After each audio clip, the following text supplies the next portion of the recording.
wonderful ladies, and welcome to Midlife Confidential, the first, I would say, virtual parlor for women over 40 and beyond. I am Michela Di Carlo. I'm the founder and chief editor of CrunchyTales.com, an illustrated online magazine for sassy ladies who don't let age define themselves. And this time I'm going to talk about money and business, career, midlife reinvention with the three wonderful professionals. Patty Gale. Hi, Patty. Hi. Hello. Patty is a financial therapist, is the founder of Fearless Girl Financial, a personal finance boutique offering heart-centered money coaching and financial life planning for midlife women seeking what's next. And welcome to Louise Nicholson. Hi, Louise. Hi. The fashion entrepreneur. Louise is the founder of 51 Apparel, a unique collection of clothing that helps regulate body temperature for women during menopause, but I would say even for women who can't stand the hot weather, or even for women who would like to, to be more relaxed when they are at home, for instance. And welcome to Vanessa Rhodes, Hi. mentor. And Vanessa is a well-experienced HR professional. In 2018, after a 30-year career in human resources, Vanessa quit her well-paid executive role to set up her own business consultancies business, Imago HR. And she was recently described as a getaway to sanity, and you will explain later why. So thank you, lady, for being part of this project. I'm very excited to have you with us, and also for sharing the joy and the challenges of midlife rebooting. And first of all, let me ask you, all of you, how does it feel to cross a line and leave your youth behind? I mean, a challenge, a relief, a liberation? Patty. So that's a great question. I think for me, it was a little bit of both, a little bit of a challenge and a liberation.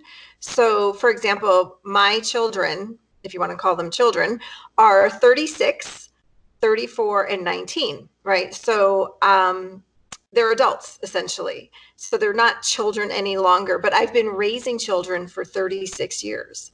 And so for me, it was a bit of a challenge because when my daughter said, well, Mom, well, she was 13 when we moved to Colorado, and she said, well, Mom, what is it you really want to do?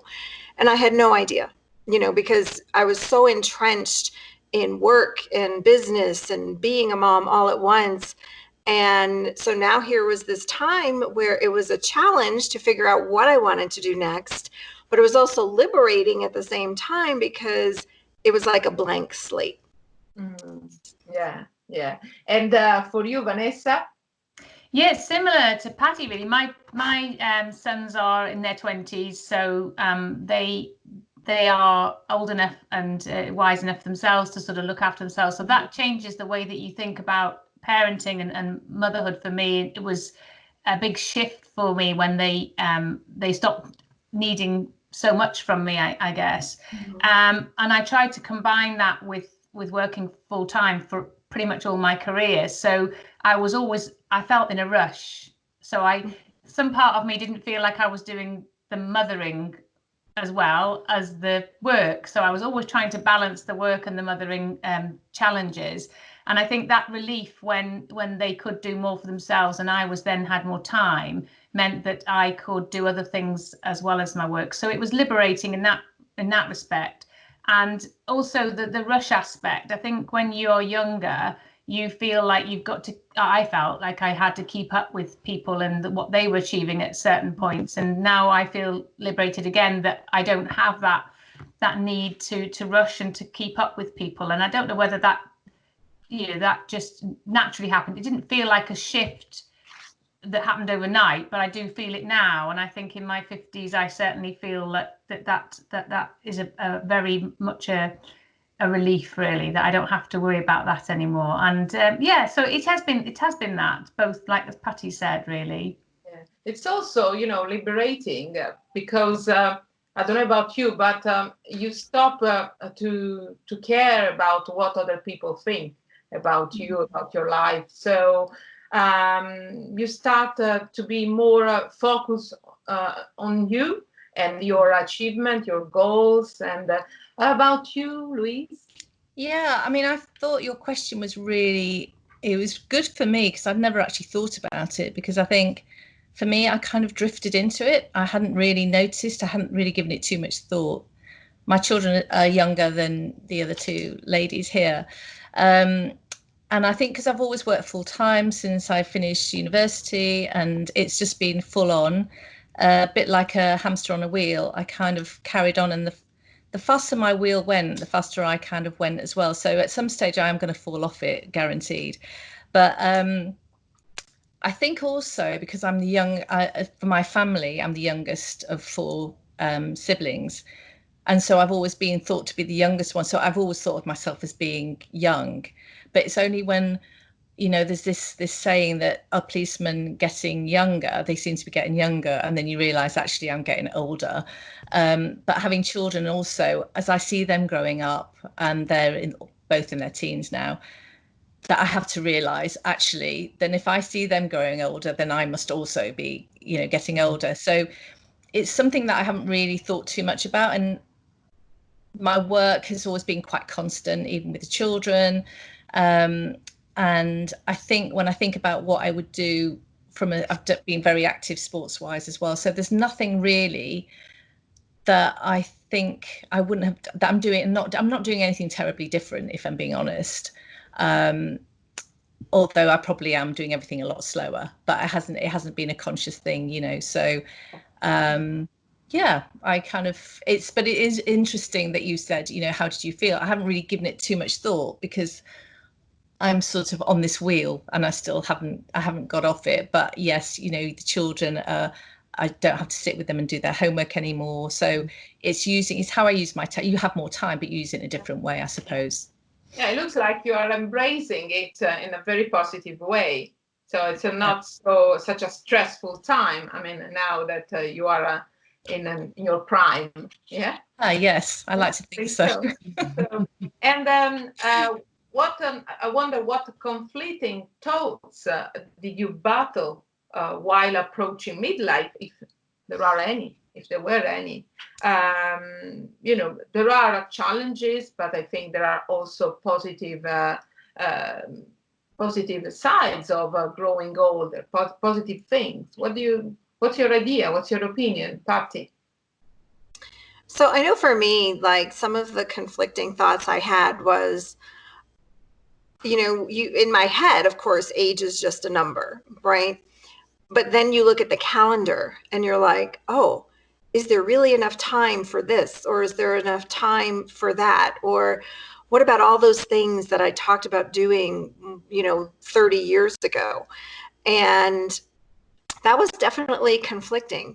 But then I look at it and, I started to reframe all of that. Like, I come from a long line of women who lived well into their 90s. And, my grandmothers lived well into their 90s and on their own, they were very healthy. And so I thought, when I started looking at it that way, like, oh my gosh, there is still plenty of time. There is still plenty of time to do maybe not exactly what I had thought about, 30 years ago, because I think as we get older and we approach this life, like you were talking about before, we start not worrying so much about what other people are thinking. And because of different life experiences, we are thinking, well, maybe that thing back there wasn't as important as I thought it was, but now I have new ideas of things that I want to do, between now and however long that we're here. And it's like that time now, that calendar doesn't seem to matter so much anymore. It's what we're truly doing now. So it was a conflict then, but it's once I worked through that, it's not such a conflict anymore. And for you, Vanessa? Yeah, it's strange, isn't it? Because I think I didn't define myself by my age, but other people did. So so I feel as and thankfully, wow, that's an absolute blessing. But I always felt well and had energy and certainly tried lots of different things and did lots of different things. I was busy in my life, but then people started to define me by my age, and it kind of shook me a bit. I remember when I was in my last role, people would say, but you're the oldest member of the senior leadership team, or you're this. It wasn't about gender, it was about age. And I suddenly started to realize that they were doing that. And I thought, well, why are they doing that? Is it because of the wisdom that I feel comes with that? Or is it because it's a thing? And then the more they did it, the more I did it. And then I thought, I've got to shake this off, because it really doesn't matter. And then I remember turning 50 and having the decision that I took when I turned 50 was that I would have a party and invite everybody, and I always wanted to do something. We talked about the last time when we think about the last time you did something different and new. I always wanted to do something different and new in my 50s, and the itch I had was to do my own business. So the 50s clock was ticking, and I was 52, and then I was 53, and I thought, if I don't do it soon, I won't ever do it. So I stopped being defined by them. I stopped letting them define my age in terms of recognizing it. And I thought, I've got to do it now, because if I want to make it a success and I want to do it my way, it's got to be done now. So really, for me, it was trying to break away from that that stereotype that people have about age, and do something new that I wanted to do at that age. So it was good. It was a good thing. And for you, Louise? Yeah, it's quite interesting what you were saying, actually, Vanessa, because I remember when I was in my mid-20s, I was working for this company that was really quite conservative, and everybody there was married and had children, or they were having dinner parties, and it just wasn't for me at all. And I felt, oh my God, this is what I'm supposed to be doing at 25. And I don't want to do it. And it was a real conflict. And I think from then on, I always thought, I don't want to talk about my age. And it's from that age, because I thought, I don't want these expectations, what you should be doing at a certain age. At 30, what should you be doing at 30? There are social expectations. And I think that's the sort of thing even now. And it is probably a little bit of a battle. There are things that I probably would like to do. And you think, God, is that appropriate?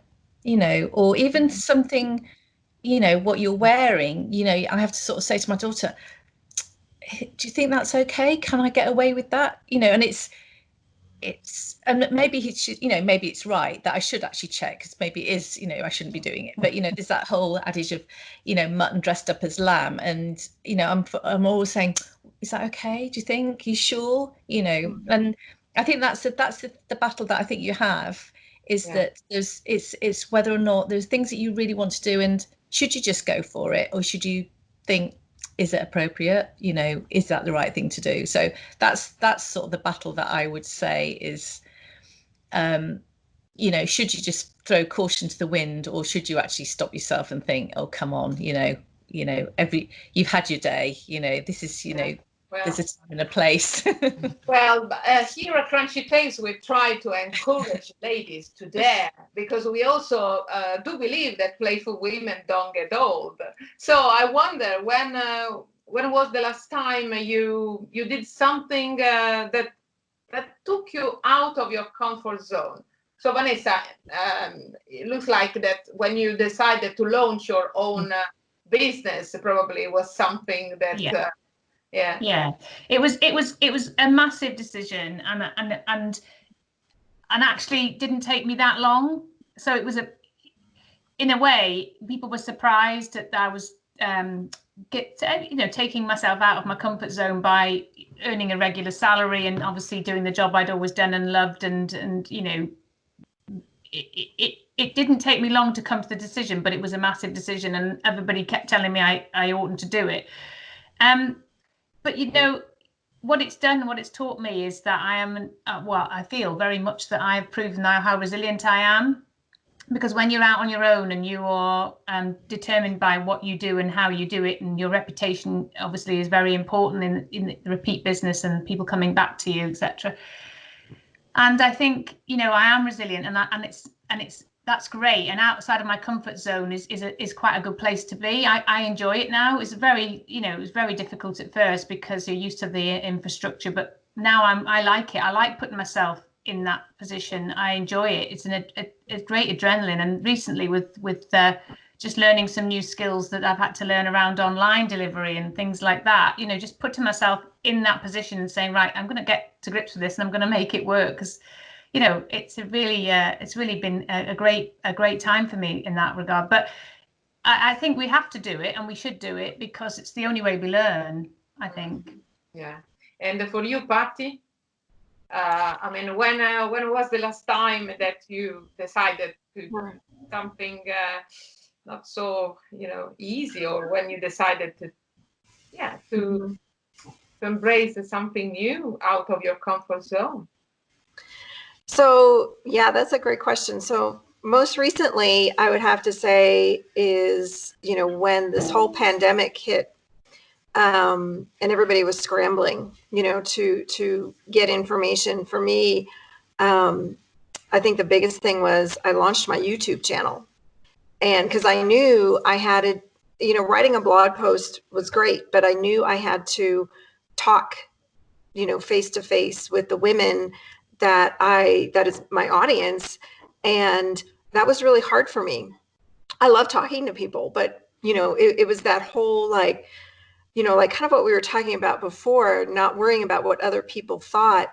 But yet when it came to putting myself out on video on YouTube for the whole world to see, you know, that was really hard. But, you know, and now that I've done it, it was kind of like equating it to the first time you dive off the diving board, right? You're so scared to get to the edge of the diving board in the pool. But then once you dive in, you're like, oh, that was it.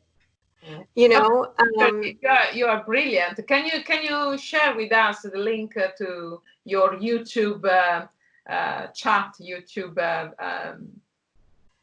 Oh, sure. Well, if you go to YouTube, and it doesn't have a unique URL yet because it's literally just a couple of months old, but it is Fearless Girl Financial on YouTube. And there is a link off my website to the YouTube channel as well. Okay. And for you, Louise?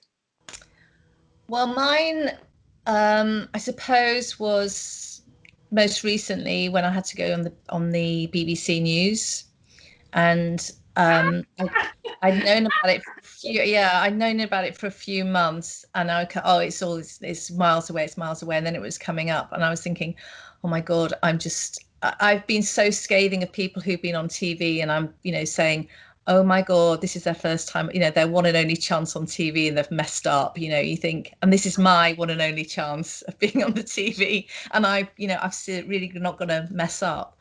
And I had to keep myself really calm and collected. And all I could think about was, I used to take this class of about 35 5-year-olds on a Sunday morning, asking me questions about the Bible and all this sort of thing. And I thought, it can't be any worse than that. It just cannot be any worse than that. And that's seriously how I got through it. So I just kept thinking, it's going to be fine. That's the important thing. Well done. Well done. So, Patty, let's talk about, your specific expertise. It's very interesting because, finance is not just numbers and money. For several ladies, earning and managing money is still something that makes them feel uncomfortable, right? And because of that, they often don't let themselves grow and take new challenges. Why? So that is a really wonderful question, Michela. And for many people, you know, we all make financial mistakes. You know, that's just life, or we've been through situations that, have caused us to feel like we did something wrong. And so for many women, it's uncomfortable because there can be a lot of shame and embarrassment that comes from those past financial mistakes or those situations, such as a divorce, or for a lot of women, for some women, giving your power away, to someone else. And so, we can't do anything about the past, right? So what we can do, though, to improve our own relationship with money is, number one, really just forgiving ourselves first and foremost. Because without forgiveness, forgiving ourselves, we stay stuck. And when we forgive ourselves for those mistakes or whatever those are, it frees up those blocks. So like, when we don't forgive ourselves, we're holding on to blocks that prevent us from moving forward. But when we forgive ourselves and say, you know what, the past is the past. We can't do anything about the past. We can only do from now going forward, right? And so that allows us to open ourselves up to new challenges and new opportunities and allows us to feel more comfortable with handling our money, which also plays into personal self-care. So like for women, when we take care of ourselves emotionally, spiritually, physically, we just start to feel a lot better about being more equipped to handle our finances, and vice versa. It's very much intertwined and works both ways. So for what I like to say is, budgets and spreadsheets, yes, those things are important. The mechanics of money is important. But instead of just sitting down and saying, okay, I've got to tackle this budget for this month, I like to research crunching instead of crunching the numbers. Right, exactly. Make a financial date with yourself. Like, allow yourself that time to, if you like a hot bubble bath or a hot shower, or do a spa treatment, get your favorite glass of wine or coffee or whatever that may be for you. Get some good dark chocolate, get in a comfy pajamas and a robe and light a candle, and then break out the spreadsheet. Yeah, but sometimes it's quite difficult because maybe, you don't earn enough money to enjoying, your free time. So there are a lot of women in their 50s or even 60s that are a bit concerned because they start to think, oh my God, I should retire, but I don't have enough money. So in this case, how can we avoid a midlife financial crisis? Sure. And that's a really great point. And part of that is the narrative that has been tradition in the financial services industry is this idea of retirement at a certain age, which actually was an idea that was invented in the late 1880s. So we're dealing with a narrative that's 140 years old. And at that time, most people, or for men anyway, the life expectancy back then was only about 65 or 70. But as we see now, we're living a lot longer. Women are we're a lot healthier. If you're married, more than likely, you're probably going to outlive your spouse. So what we really can be doing is reframing that idea of a crisis, because crisis makes it sound like there's something wrong. So instead of talking about it as a crisis, we can talk about it as a financial rediscovery instead. I like it. A financial rediscovery. Right, good. exactly. A financial rediscovery instead. And when we reframe it that way, it brings a lot more positive light to say, okay, for many people, especially now what we're seeing, the economic, the economic situation due to the pandemic is affecting a lot of people. And so, I get this question a lot, like, well, how do you financially catch up? Well, instead of saying catching up, saying, okay, you know, what do I want my life to look like first? And then create the financial plan based on what you want your life to look like instead. So we call that actually life-centered financial planning, so that you're creating your life on your terms first versus what the industry says that you should have in your bank account. And you, Louise, when you decided, you know, to launch your own brand, you were in your 50s. And so probably you, I don't know, you had a kind of finance rebooting or, you know, light bulb. Yeah, I think. So I wonder if is midlife the right time to start a new path, a new career? Because, you know, you have an idea, but sometimes you have also to think about how to fund your idea. So I don't know. I would like to learn more about your career, your new path into clothing brand. Well, my background's always been in textiles anyway, and I had a and still have a textile business. So I am quite risk averse anyway. So I had the idea through two instances when one friend was in Iceland with me and she was stripping off in -2 degrees, you know, and I didn't know what she was doing. Everybody else was putting the layers on and she was taking them off. And then a couple of weeks later, I was listening to the radio and this guy was on the phone talking about his wife and how she struggled with the menopause and he would do anything he could to help her. And I just had a meeting with a menswear group and we were looking at fabrics for sportswear actually. And I was thinking, okay, the fabric that I've got in the back of my car would probably be perfect for this woman. And I thought, you know what, maybe there's a market out there that's, because I haven't, certainly in my career, I haven't heard of anything that's been specific to women who are suffering the menopause and the hot flushes. So I got back to my office, I had a bit of a Google, couldn't see anything apart from some pretty average night dresses that actually were in the States that were selling for something like $85, $90. And I was thinking, this is ridiculous. And it's one of those things that when you know there's an opportunity, it's what, I don't know. I think you've got to take it no matter what.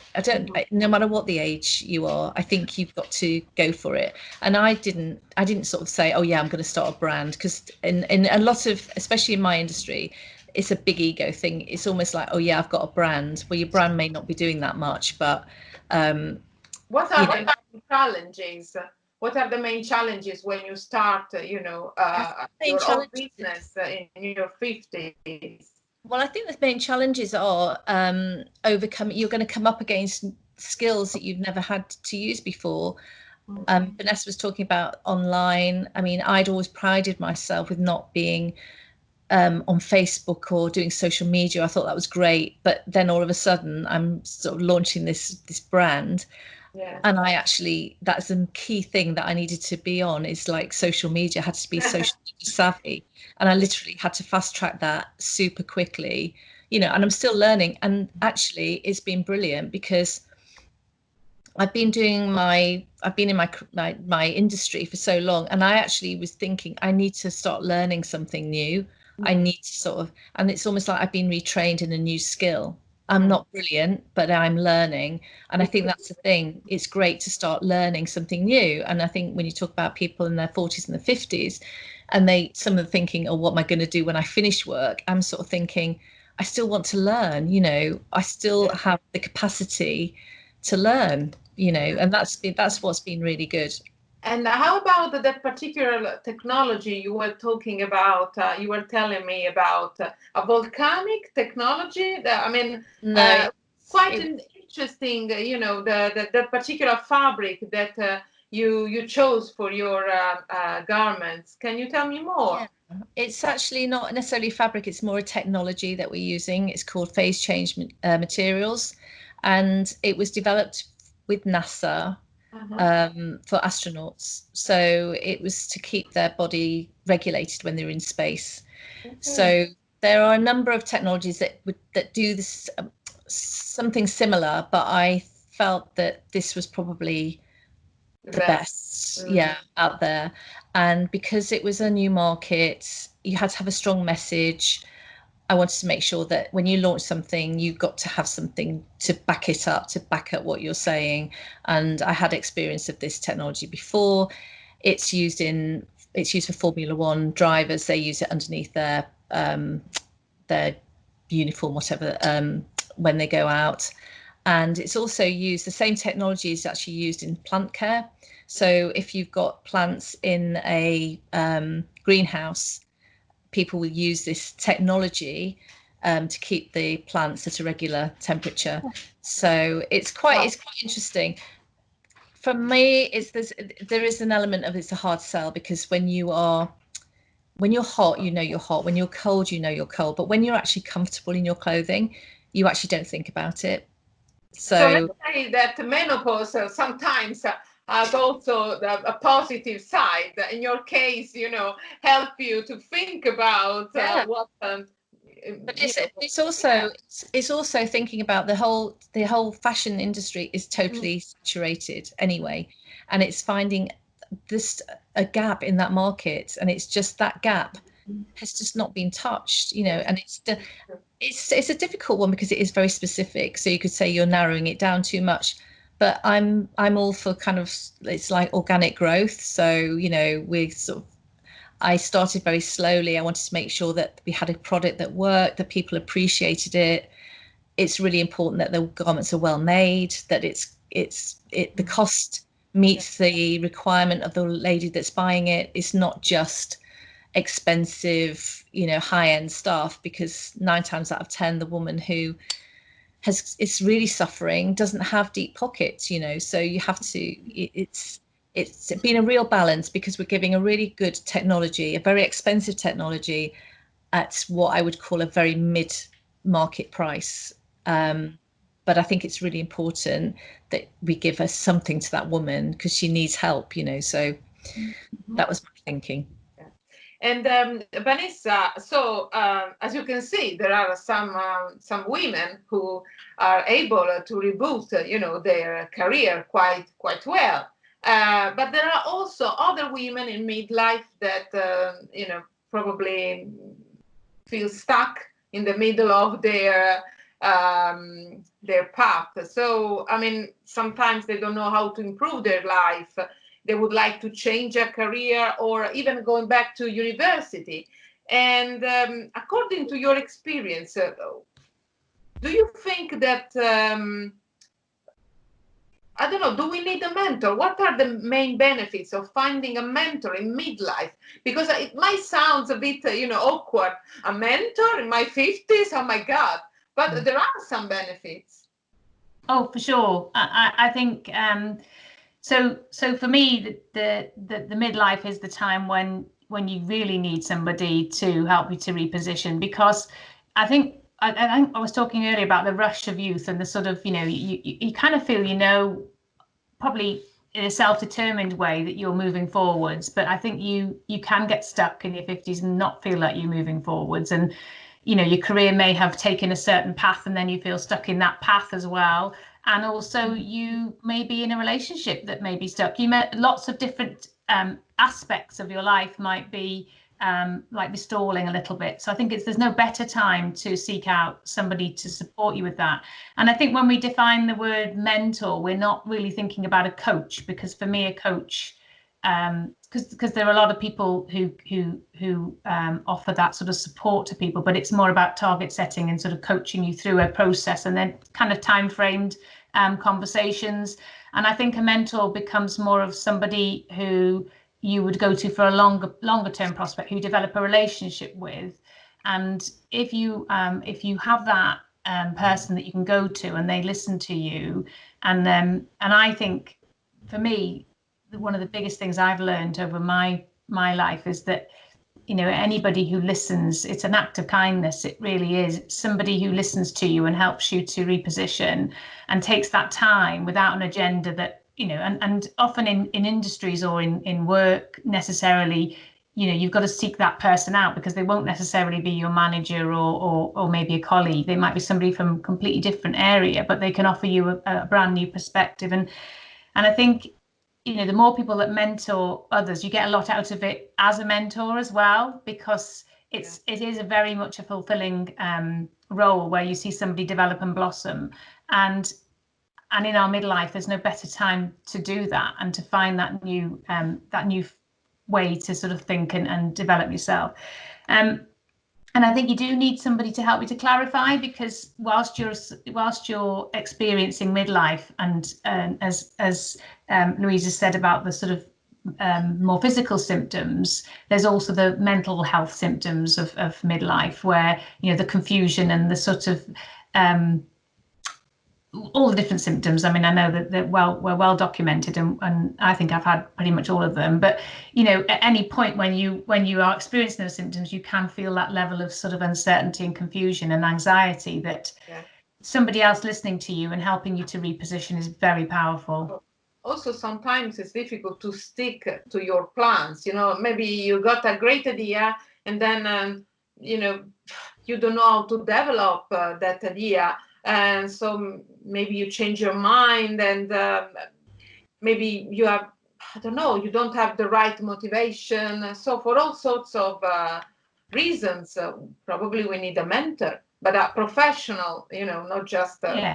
I think the professional aspect of it is that somebody will reset it, so that when you go and see and talk to that mentor, they will reset you back to where you were. So a friend or somebody in the family will certainly offer advice or support, and I'm absolutely sure of it, but they won't necessarily make you stick to your sort of your aims and the things that you were trying to achieve, and they'll remind you of those in a guided way. So say, well, we talked about this, and have you thought any more about that since we spoke? And the frequency of that contact is important, and making that sort of dedicated time. So when you've committed to that, and often we fall into the trap of we don't make enough time for those conversations. It's a bit like what Paddy was saying about finding the time to think about your finances and make that precious time where you spend time at the right time. And again, those mentor conversations have to be at that time, really, where you've dedicated, and as you draw a breath, you can go into that meeting thinking, this is my time. This is the time where I get some space. Mindset is everything. Yeah, it is. And so we are running out of time, but before we leave, another question. So we talk about money, business, motivation, leadership. How about power? Sometimes, they are quite connected. So now that you have, let's say, a wiser perspective about life, what's your definition of power, Vanessa?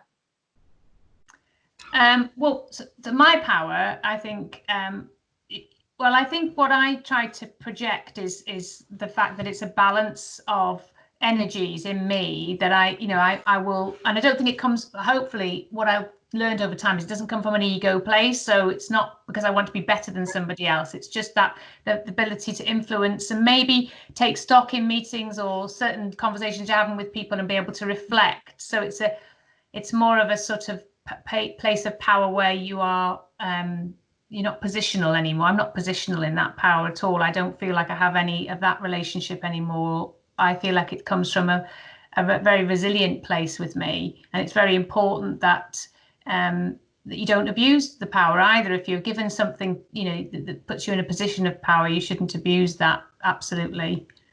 That's what I think about it. And for you, Patty? Yeah, that's a great question, and very similar echoes to Vanessa. It is a place of influence, but for me, in an influence in a heart-centered way. So it's not a controlling place. It's more of the power to encourage someone, the power to empower someone else so that they feel that they can then own their own power, if that makes sense. Yeah. And for you, Louise? Yeah, I mean, power is, for me, it's kind of quite a difficult word because it's a very strong almost We are dominating strong. word, isn't it? It's very strong, and I don't think We're that supposed to be strong. So I think for me the power is more a confidence thing. So it's and having that little, I know you, Patty, you said about control, but I do feel that it's all to do with knowledge as well. And I think if I have a knowledge about what I'm doing, I can impart my expertise, if you like, and help people along the way. And that's what I really enjoy as well, is that, you know, I have got a lot of knowledge of the industry. I've got a lot of experiences. I've been through good and, you know, I've seen good and bad. And I think that's the thing for me. That's where I would see the power is almost like having that. It's just the knowledge, actually, not necessarily the power, and using that knowledge to help. Yeah, and for me, it's the chance to have a wonderful conversation with great professional. That's all for today. Be wise, age playfully, and follow CrunchyTales.com. Ciao.